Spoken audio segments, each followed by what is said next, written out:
দর্শক এই বিষয়ে আরও জানাতে আমাদের সঙ্গে যুক্ত হচ্ছেন সহকর্মী শুভজিৎ পুততুণ্ড। শুভজিৎ, একে তো আমরা বলতে পারি যে তৃণমূল কংগ্রেসের 15 বছরের যে ক্ষমতা সেটার অবসান এবং বিজেপির প্রথমবারের মতো পশ্চিমবঙ্গের দায়িত্ব নেয়া, এটিকে ঘিরে আজকের এই শপথ অনুষ্ঠানে কোনো রাজনৈতিক বার্তা দেওয়ার চেষ্টা করা হয়েছে কিনা, পাশাপাশি পশ্চিমবঙ্গের সাধারণ মানুষের প্রতিক্রিয়া কি?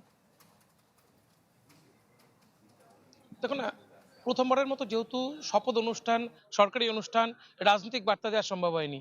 তবে শুভেন্দু অধিকারী একেবারে যখন সভামঞ্চে ওঠে, আজকে রবীন্দ্র জয়ন্তীর দিনে তারা তাদের শপথ অনুষ্ঠান রেখেছিলেন, ফলে সেখানে রবীন্দ্রনাথ ঠাকুরের যে প্রতিকৃতি সেখানে তারা মাল্যদান করেন। শুধু শুভেন্দু অধিকারী না, প্রধানমন্ত্রী নরেন্দ্র মোদী বা বিজেপির যারা নেতৃত্ব ছিলেন প্রত্যেকেই।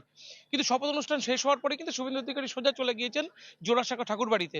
জোড়াসাঁকো ঠাকুরবাড়িতে সেখানে যেরকমভাবে বড় অনুষ্ঠান করা হয় প্রতিবার, এবারও সেরকম অনুষ্ঠান করা হয়েছে এবং সেখানে শুভেন্দু অধিকারী পৌঁছে গিয়েছেন। সেখানে যাওয়ার পরে তিনি কিছু কথা বলেছেন। তিনি বলেছেন যে এই যে বাংলার যে সংস্কৃতি বা বিজেপিকে যে বহিরাগত রাজ্যের বা হিন্দি বলয়ের দল বলে মনে করা হয়, সেখানে একটা মানুষ, এখানে পশ্চিমবঙ্গের মানুষের একটা আশঙ্কা যে পশ্চিমবঙ্গের মানুষের মধ্যে বিজেপি কোন ধরনের প্রভাব ফেলবে বা হিন্দি বলয়ের সংস্কৃতি আমদানি করবে কিনা, বাঙালি সংস্কৃতি পশ্চিমবঙ্গে অবলুপ্ত হয়ে যাবে কিনা। সেই জায়গা থেকে কিন্তু তিনি বার্তা দিয়েছেন পশ্চিমবঙ্গ চলবে রবীন্দ্রনাথ ঠাকুরের দেখানো পথেই এবং বাঙালিয়ানার পথেই চলবে।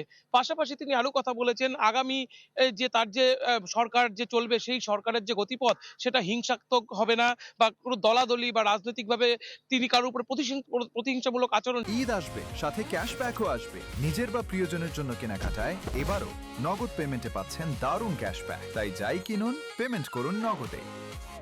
সেটা তিনি করবেন না। তিনি আপাতত রাজ্যের পুনর্গঠনের দিকে কাজ চালাবেন, কারণ রাজ্যে শিল্প নেই।